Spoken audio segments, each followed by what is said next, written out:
Day to day and each time British Columbians go to the polls, education is a central political issue. Two of the most important educational issues today are early childhood education and Aboriginal education. These issues rise to the fore because they have social as well as economic implications. They join in interest those who seek to advance society in social justice terms and those who focus on the productivity of British Columbia. Here to discuss the innovations and trends in these two vital areas of education are Adrienne Montani, Provincial Coordinator, First Call, BC Child and Youth Advocacy Coalition, and former Chairperson of the Vancouver School Board, and ChrisStewart, President of the Aboriginal Education Professional Specialists Association. I'm Paul Shaker, and this is an Education Matter.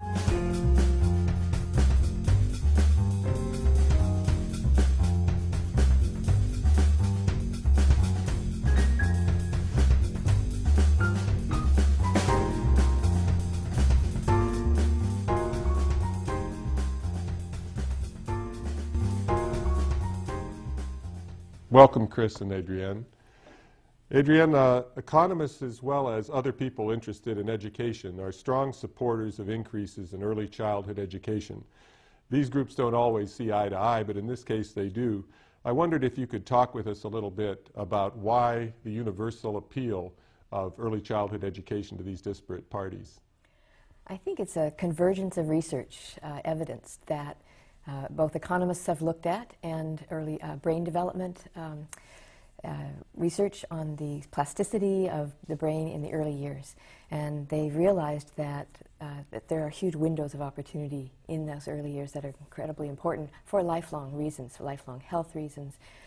And the economists have started to cost that out. What are the costs of not doing that kind of investment in the early years, and therefore creating deficits or challenges that need to be remediated later on? There are also the economic aspects of, if we support young children and families with young children, more and more women are in the labor force, both two-parent families working, single-parent families need to work, the parent needs to work, so there's economic reasons why as well. Yes, there seems to be consensus that a dollar spent in this area has maximum payback for society, as we said in the intro, both socially and economically. So I think people are interested in some of the specifics then, and what the priorities should be if we were willing to invest more in early childhood education. Would you go into a bit of this detail with us? Sure. I think we start with where children are, and with most parents working, so we need childcare. We need a universal entitlement to childcare and a range of other early childhood and family support programs, as they have in other countries like Sweden and France and New Zealand, and there are many models. But certainly the needs of working families need to be addressed so that they can go to work comfortable, they can stay at work, and they can go to work comfortable, that their children are in a stimulating, quality environment staffed by early childhood educators. So I guess you can say that other societies have demonstrated that this is affordable. This is not a dream that is too costly for a society to implement it. There are models. There are models, international models certainly, and even in our own country in Quebec, where they've implemented a universal child care program. The economists have looked at that, and it is about a 40% return on just in taxes paid from working parents who are able then to join the workforce. So it's self-funding in some ways, let alone the longer-term costs in reducing remedial costs. Well, what are some of the characteristics of the sorts of care that you would like to see provided at this level for our young children? There's some basics, I think, for working with young children, recognizing that what's developmentally appropriate for them, what early childhood education best looks like, is play-based learning, a stimulating, nurturing environment, that there's no artificial distinction between learning and care at this age. It's a quality environment with a trained early childhood educator is what we need, adequately paid so that they stay in the field, and the physical environment needs to be attended to, so for safety reasons. The number of children in a program needs to be small so that there's a small child-to-adult ratio. And parents need to be involved in the programming so that they're working in tandem with the educators and the caregivers. Mm-hmm. Chris, from your perspective, specializing in Aboriginal education, do any of these themes that Adrienne has pointed out particularly resonate? They do. I believe that it's really important for, prior to residential schools taking place and replacing parenting, the role of parents and grandparents in our communities, we certainly did have more of a global whole family education program that may not have been called that formally, but certainly it was, you know, grandparents, aunts and uncles would be involved with our children. And I think that what Adrienne is talking about speaks to this, and it resonates closely to what I believe our children need.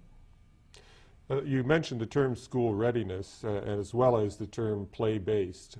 Could you go a little deeper into this terminology and illuminate us as to what you mean by terms like that? Mm-hmm. Well, I think play-based is, you know, giving children an opportunity to do what they do best, is explore the world in a safe environment, be stimulated, and that's learning. That will happen. They will learn physical skills, competency, and social relationships. In long term, it'll be academically important, but we don't want to focus on academics in the early years. And the focus on separating school readiness as if children need to learn academic skills before they enter kindergarten is something we think is not helpful. Any child who receives wraparound support and care from a nurturing family, a nurturing community, and a play-based environment in which to grow and learn, and doesn't suffer from poverty and some other deficits like that or challenges like that, will enter school ready to learn at kindergarten age. So that's the package of supports that they need before they come, which will make them ready. And then what about a good kindergarten? What would you be advocating in terms of kindergarten in BC? I think kindergarten I know the government's looked at expanding access to all-day kindergarten for 5-year-olds, as well as 3- and 4-year-olds are looking at that. But for 5-year-olds, I would say that's a good thing. Most parents, when given that choice, will choose all-day kindergarten for their children, though there are still attendant problems with out-of-school care around that, because the workday for working families isn't 8 or 9 to 3. But I think still and most kindergarten teachers will tell you this, it needs to be play-based. That's why most kindergartens have learning centers and kitchens and dress-up centers and those things. It still needs to be play, because kindergarten traditionally has been the place where children get ready for the more academic focus of the later years. And so we're wanting to make sure that academic agenda, testing, learning, measuring learning outcomes in a really rigorous way doesn't start even in the 5-year-old age range. From the Aboriginal point of view, what do you think, Chris? Does play-based make sense? Will it lead to school readiness? I do. I have to agree with this. I think that a lot of our children, Aboriginal children in particular across the province here, desperately need some places to feel safe and play and feel accepted, and I think that it would be very helpful. That's not necessarily always an option for them, and I believe that I'm going to add a little bit. What's happened, I think, for Aboriginal communities or in BC, which has caused some tension, is it's either Aboriginal only, all-day K, and other children are left out of the composition. And I think it needs to be, if it's going to be universal, have it for everyone, not just Aboriginal children. I think that both children will benefit from play-based kindergarten programming and an opportunity to be in a safe and nurturing environment. How about the age at which children begin school? You know, we've done it on a calendar basis for a long time. Are we forever locked into that, or could we start children in first grade based on readiness rather than calendar age? I think the reality for many children is that, or for many families, is that I think they've gotten used to age 5 being the school start age, though there are models in Finland and other places. Finland's the one I know of where they don't start formal schooling until age 7, and they have some of the best outcomes in the world. So I think we should look at that, and the menu of choices that families can make about what their children, where their children are engaged in their early years, needs to be quite comprehensive and flexible. I understand your organization has looked at some community health issues, has used a system for analyzing the assets that are necessary for children and youth to be healthy in growing up in our society. Could you talk a little bit about this analytic approach and what results it has demonstrated, particularly in the Lower Mainland? Well, I think we looked at, there needs to be this strong, and this is again following the research evidence, a strong commitment in the early years. And we've been talking a bit about what that should look like. There also needs to be a strong commitment to supporting youth and children and youth as they get older in critical transition periods. Make sure they get the supports they need, whether they have special needs or not, just making transitions when those are times of vulnerability. We have to look after some basic needs and remove some key predictors of harm, like poverty. It's one of the best predictors of poor health, lifelong health, and poor labor force attachment, school failure. There's a range of things that are tied to the vulnerabilities that poverty creates. And so we need to eliminate child poverty and create communities that welcome families and youth and are supportive and caring. Your organization actually is interested in youth all the way up to the age of 18. Are the characteristic issues facing teenagers, adolescents, different than the ones that we see in the early childhood population? Well, some are cross-cutting issues. Something like poverty would be a cross-cutting issue that would affect and undermine the potential for success or create vulnerabilities for children and youth of any age and stress on families. But certainly there are windows of opportunity in the early years that we really need to pay attention to. That's why a great focus goes on the early years, because, as economists and others have said, that's really where you get the best investment and the best payback. And it's anything from like $1, I've seen estimates of anything from 2 to 1 on your investment, $1 up to 17 to 1, depending on the study we've been looking at. Well, that's what gets the economists and the politicians' attention, isn't it? The payback for these dollars spent on early childhood. Yeah. So as the twig is bent, we say. Yeah. Thank you, Chris and Adrienne. Okay. We'll be back in a moment.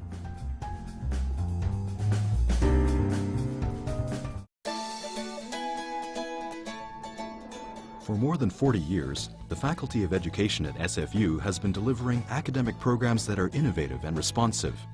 Based on the academic research of our professors and the expertise of practicing teachers from your communities, our programs are designed to meet classroom needs. As a community, we're piecing together a successful education experience for students today and in the future.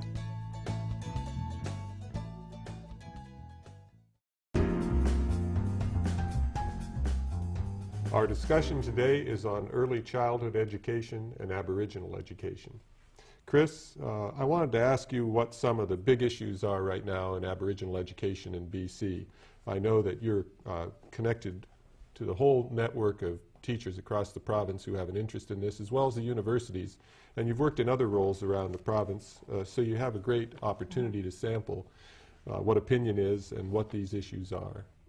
Okay. Well, I would like to say that one of the overarching umbrellas that are really facing challenging a number of Aboriginal communities is accountability, and how its accountability is defined.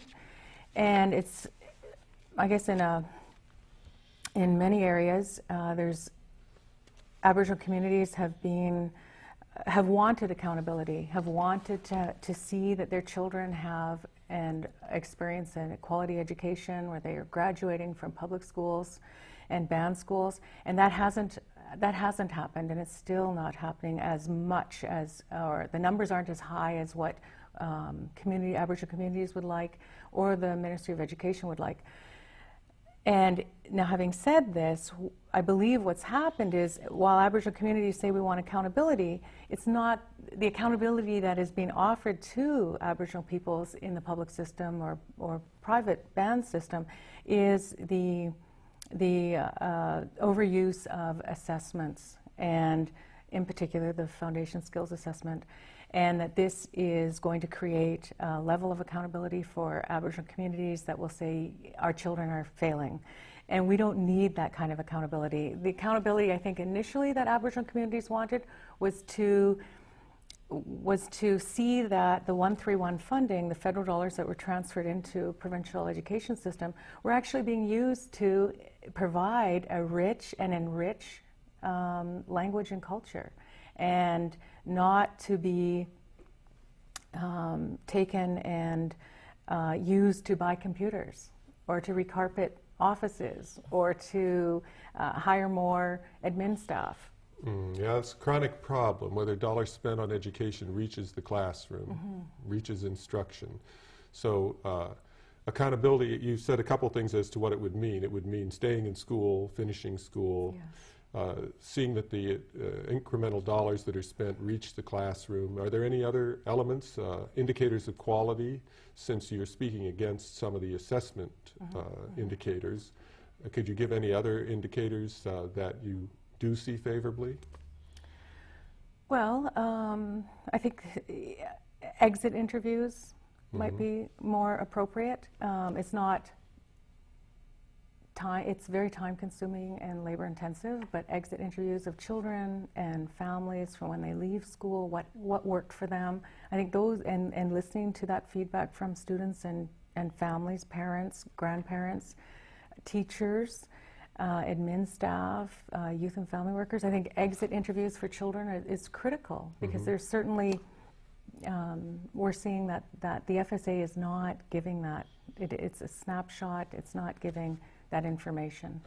Is there something for us to learn from other countries or provinces, as Adrienne was talking about early childhood and models that are out there? Do you see models that we could emulate?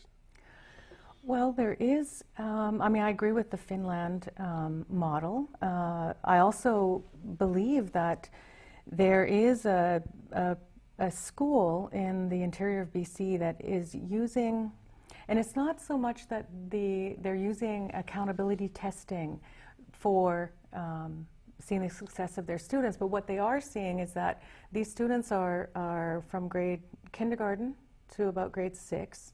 They are in an immersion program for language and culture. And that these students, they come from all different backgrounds. They're in this small little program, and then they leave to go to the public system for their grade 7, 8, 9, 10, 11, and 12.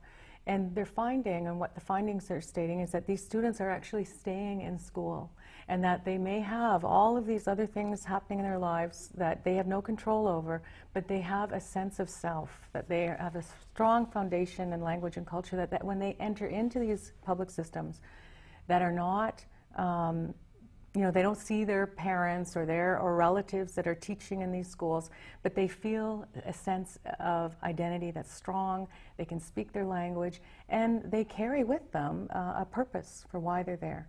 I think it's a good example of how the schools would have a different cultural feel in the model you're depicting from what the conventional schools do, and this is because they're serving a certain community or ethnicity or cultural group that has different needs and different expectations of schools. Adrienne, of course, you were chair of the Vancouver School Board, and there's a big population of Aboriginal learners there. From what Chris has said, do you have any things you'd like to comment on and what you saw as happening, succeeding in Vancouver schools when you were there? Well, I think the social supports in the school system are important to make sure those don't get stripped away as funding is tight. Support for Aboriginal teachers to be seen as role models across disciplines, not just teaching Aboriginal students or Aboriginal courses or that kind of thing. And it's hard in an urban setting like that to do language instruction, because which language do you teach and all of that. But certainly developing pride and culture, a place where students feel really comfortable to be in each school, champions, and directly confronting racism as it rears its head, as it still does. And making parents, Aboriginal parents, feel welcome in the system. That's a real big challenge, I would say, in a number of schools. Some do it really well, and others still have a way to go. I think it's hard for some people to see the public schools in this broader way. They see them as a kind of technicist service, you know, that teaches literacy. And so many of the things that you're talking about are profoundly cultural, familial, affective.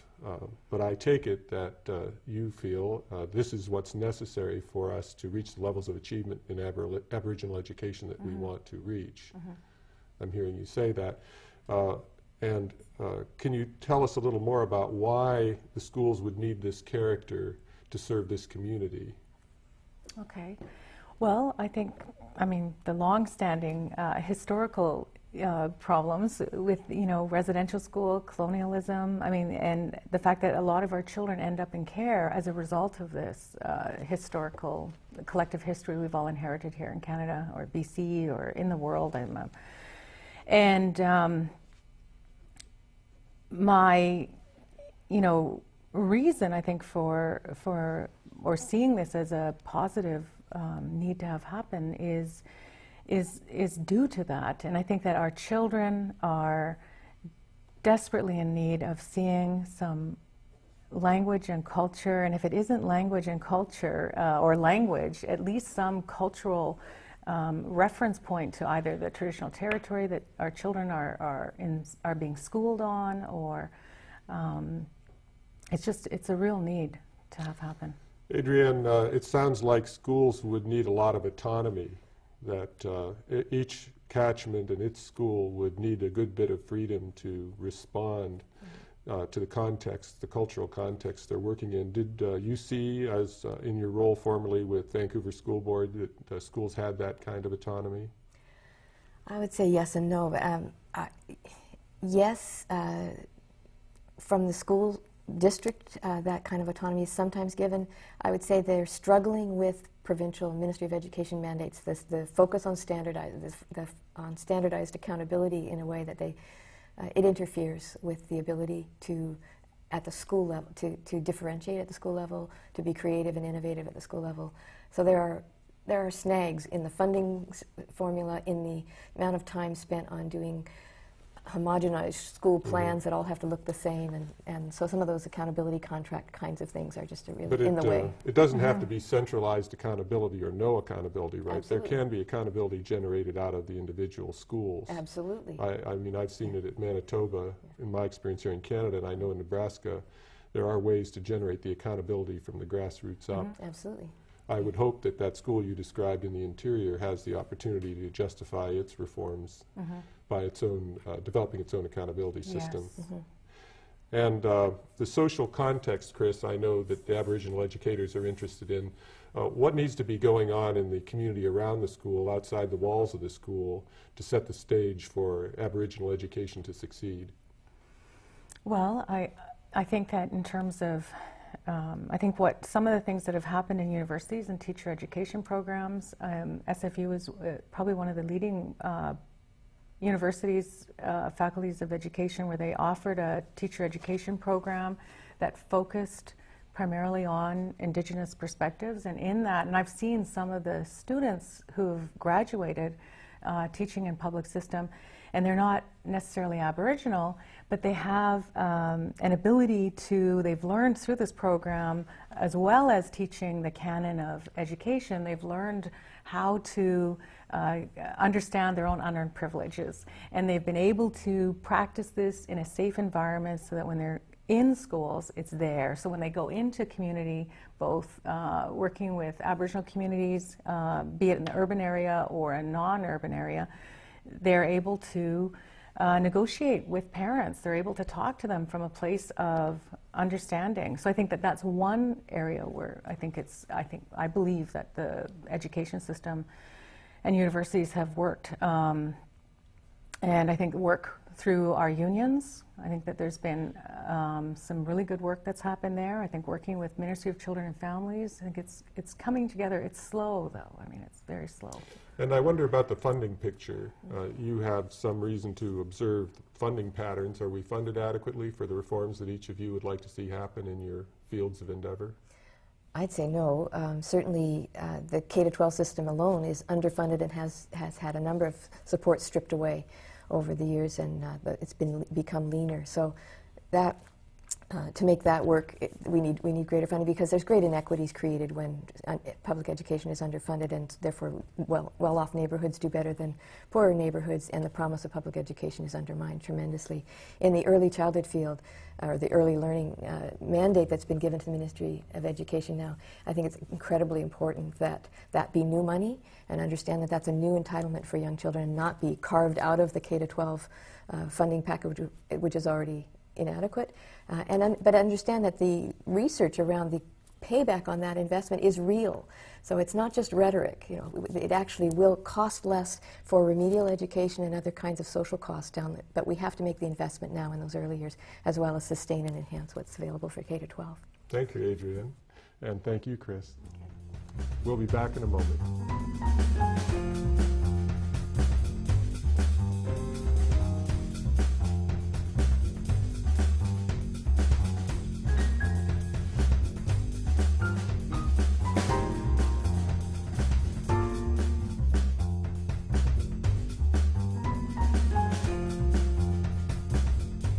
widespread consensus that public education is a central institution in creating opportunity for all members of society.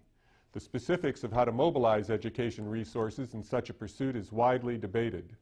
There is, however, increasing agreement that investment in quality preschools for all interested families is money well spent. We are coming to understand children's readiness for education. On the other hand, we are also becoming more sophisticated at tailoring the schools for identifiable groups in our society.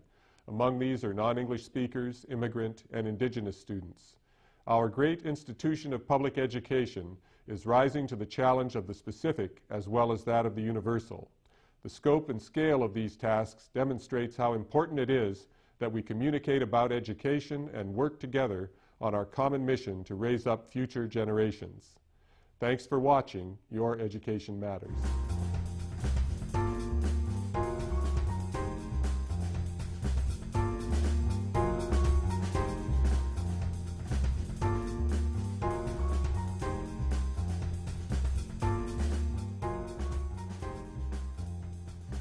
For more information about this show or to view past episodes, go to the Your Education Matters website at www.youreducationmatters.ca.